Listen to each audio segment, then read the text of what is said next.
So, friends, I welcome you all in the next chapter, that is solution and colligative properties. So,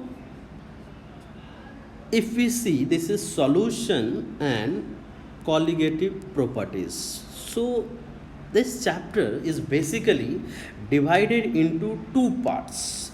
First, that is solution, and second, we'll see some colligative properties. जहाँ तक solution की बात है, आप लोग को idea होगा कि what is the meaning of solution, and this colligative properties is a very new topic for you. Okay और थोड़ा सा देख लेते हैं, चैप्टर इंपॉर्टेंट है, ये बहुत बेसिक चैप्टर है, इस पे न्यूमेरिकल्स काफ़ी इजी आते हैं, बट अगर अपने को फार्मूला और कॉन्सेप्ट क्लियर हो तो ही कर पाएंगे, अदरवाइज ये डिफ़िकल्ट हो जाता है. बिकॉज सॉल्यूशन के बारे में तो हम लोग ने पढ़ा है, बट कॉलिगेटिव प्रॉपर्टीज़ के बारे में अपने पुराने क्लासेस में हम लोग ने ये चीज़ नहीं पढ़ा है, तो अपने को देखना है. और बहुत ईजी टॉपिक है, स्टार्टिंग के 1-2 लेक्चर तो काफ़ी डिटेल थ्योरी हम लोग पढ़ने वाले हैं, फिर धीरे धीरे हम लोग न्यूमेरिकल्स पे आएंगे कि what is the meaning of what type of numericals we do in this solution and colligative properties. तो सबसे पहले मैं चैप्टर स्टार्ट करता हूँ, that is the definition of solution. ये चीज़ आपको सबको पता होगा, बहुत सिर्फ ध्यान रखिए कि सॉल्यूशन क्या है. Solution is a homogeneous. Solution is what? This is homogeneous. ध्यान रखिएगा, this is homogeneous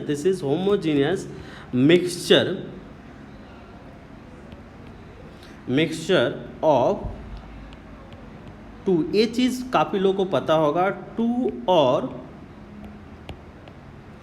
more than 2 component. मतलब यहाँ पे 2 भी कंपोनेंट हो सकता है, 2 से ज़्यादा भी कंपोनेंट हो सकता है. डिस्पर्स्ड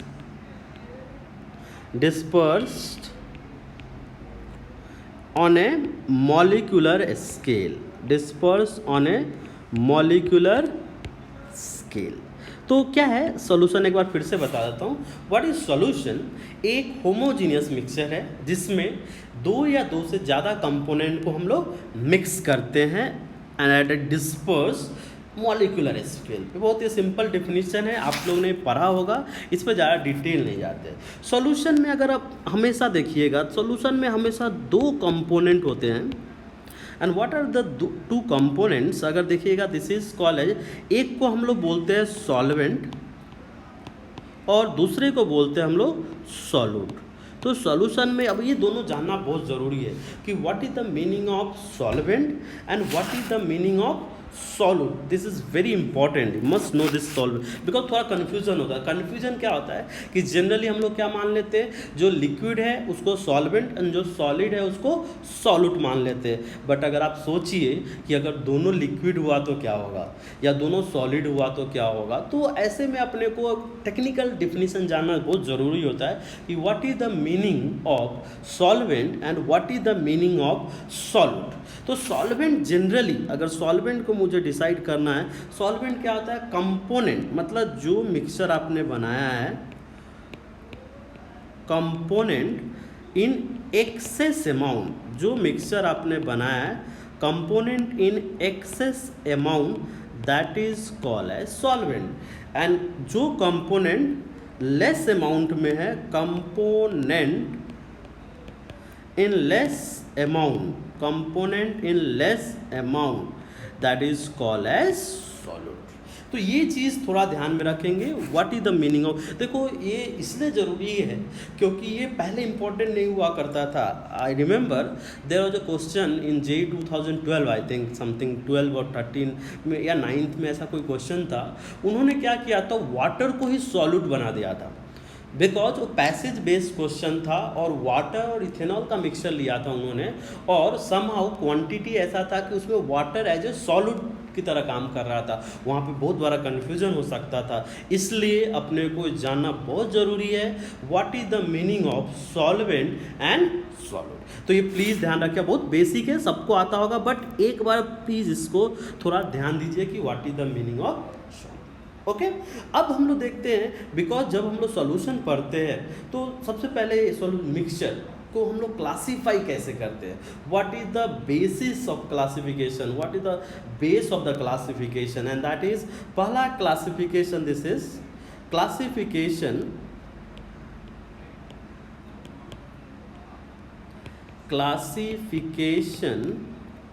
डिपेंडिंग, ये मिक्सचर का क्लासिफिकेशन कर रहे हैं हम लोग, डिपेंडिंग अपॉन साइज, कि साइज के हिसाब से, और साइज मतलब ये सॉल्यूट का साइज है। क्लासिफिकेशन जो हम लोग कर रहे हैं दैट इज द सॉल्यूट का साइज के हिसाब से उसको सॉल्वेंट के साइज से कंपेयर करेंगे। तो इसमें 3 टाइप के हैं, आपने ऑलरेडी पढ़ा होगा जूनियर क्लासेस में, इसलिए इस पर भी सिर्फ आपको याद दिला दूं मैं। First is called as coarse mixture, okay. तो कोर्स मिक्सचर है, 3 टाइप देखेंगे हम लोग। कोर्स मिक्सचर, इसमें क्या होता है, सॉल्यूट साइज बिगर, मतलब सॉल्यूट की साइज काफ़ी बड़ा होता है, दैट इज कॉल्ड। तो जैसे सॉल्यूट साइज बिगर मतलब सॉल्यूट की साइज क्या होता है, काफ़ी बड़ा होता है, solute size is bigger. Again ये थोड़ा थ्योरेटिकल है आज का लेक्चर, आपको थोड़ा काफ़ी चीज़ें आपने पढ़ा होगा, उसको सिर्फ रिवाइज कर रहा हूँ मैं। तो इसमें for example you can say this is for example salt and, तो इसमें क्वेश्चन कैसे आता है कि एक पार्टिकुलर मिक्सचर दे दिया जाएगा और आपसे पूछा जाएगा किस टाइप का, बहुत बेसिक क्वेश्चन जो कि जेईई मेंस या you can say NEET level पे पूछा जाएगा। एडवांस में थोड़ा इसका एप्लीकेशन और कॉन्सेप्ट ओरिएंटेड ज़्यादा क्वेश्चंस आते हैं। Second is called as colloidal dispersion. Second type जो हम लोग देख रहे हैं that is called as colloidal dispersion. Colloidal dispersion अगर हम लोग देखेंगे तो ये again that depends on size of solute, तो ये रेंज क्या होता है, सेंटीमीटर। ये अगेन याद रखने की ज़रूरत नहीं है आपको, मैं क्या याद रखना है मैं बताऊंगा। सबसे पहले ये चीज़ देख लेते हैं, ये सब रेंज ज़्यादा इम्पॉर्टेंट नहीं है, बहुत रेयर केस में रेंज के बारे में पूछा जाएगा। और third is called as true solution. Third जो टाइप है that is called as true solution, और ट्रू सॉल्यूशन में रेंज क्या होगा, 10⁻⁻⁸। अब देखिए, अब इसमें अपने को क्या ध्यान में रखना है, सबसे पहले एक को बोला कोर्स मिक्सचर, दूसरे को बोला कोलाइडल डिस्पर्सन और तीसरे को बोला ट्रू सॉल्यूशन। तो ट्रू सॉल्यूशन में सॉल्यूट की साइज सबसे छोटी होती है, कोर्स मिक्सचर में सॉल्यूट की साइज सबसे बड़ी होगी और बिगर होगी, और कोलाइडल डिस्पर्सन में this is in between mixture and true solution. एक चीज़ सिर्फ ध्यान में रखना है, साइज अगर आप याद कर सको तो याद रखिए, otherwise this is not too much important, okay. Now अब देखिए एक पढ़ते क्या है, ये जो कोलाइडल वाला पार्ट है दिस इज कोलाइडल, ये चीज़ पूरी केमिस्ट्री है that is covered in surface chemistry, आप पढ़ोगे या पढ़ लिया होगा आपने कोलाइडल वाला पार्ट। ये आज जो अपना पूरा डिस्कशन होगा that is about the true solution. Course mixture के बारे में हम लोग ज़्यादा डेप्थ में नहीं पढ़ेंगे, सो प्लीज़ ध्यान रखिएगा। तो कोलाइडल डिस्पर्शन हम लोग सरफेस केमिस्ट्री में पढ़ेंगे। यहाँ पे जो अपना यहाँ पे जो चैप्टर है that is about true solution. और एक और टाइप ऑफ क्लासिफिकेशन होता है that is called as saturated, ये भी आपने पढ़ा होगा, that is called as saturated solution. This is saturated solution. तो सैचुरेटेड सॉल्यूशन क्या होता है, ये solution which contains as much solute as it can dissolve at a given temperature, that is called as saturated solution। तो एक बार फिर से मैं थोड़ा समझा देता हूँ। सैचुरेटेड सॉल्यूशन का मतलब होता है कि एक पार्टिकुलर टेम्परेचर पे जो लिक्विड है कितना मैक्सिमम सॉल्यूट को डिसॉल्व कर सकता है, या सॉल्वेंट कितना मैक्सिमम सॉल्यूट को डिसॉल्व कर सकता है, उसी को हम लोग बोलते हैं सैचुरेटेड सॉल्यूशन।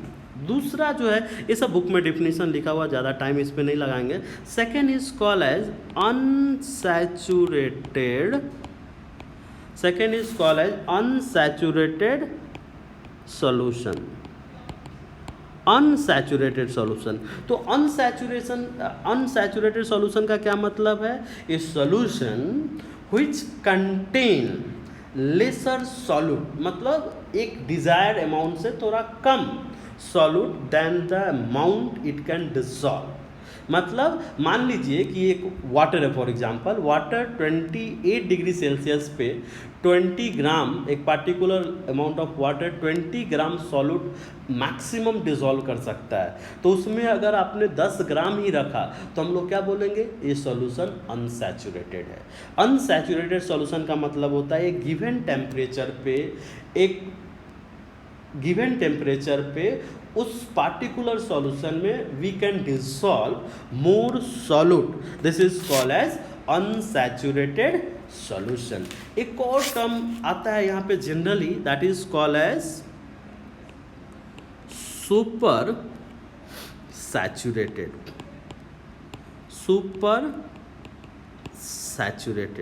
थर्ड टर्म है that is called as supersaturated. तो सुपर सैचुरेटेड का क्या मीनिंग है?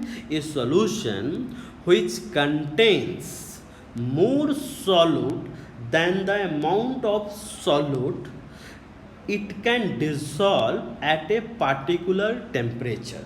मतलब क्या हो गया कि एक सॉल्यूशन जिसमें अभी सॉल्यूट एक पार्टिकुलर अमाउंट से ज़्यादा है and that particular amount is the maximum amount of solute that can be dissolve.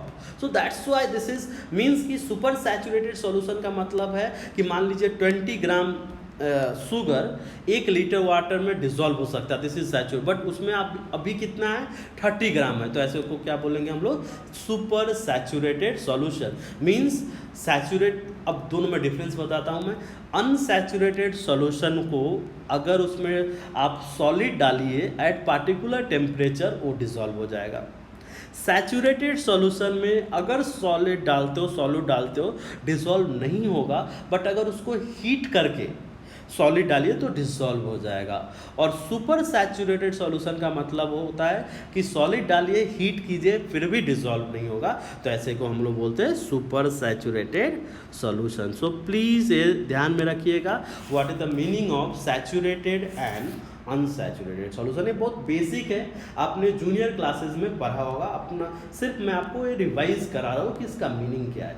Now second classification देखेंगे, that is this classification, this is based true solution का classification you can say, this is mixture का classification है। This is based on phase of solute and solvent.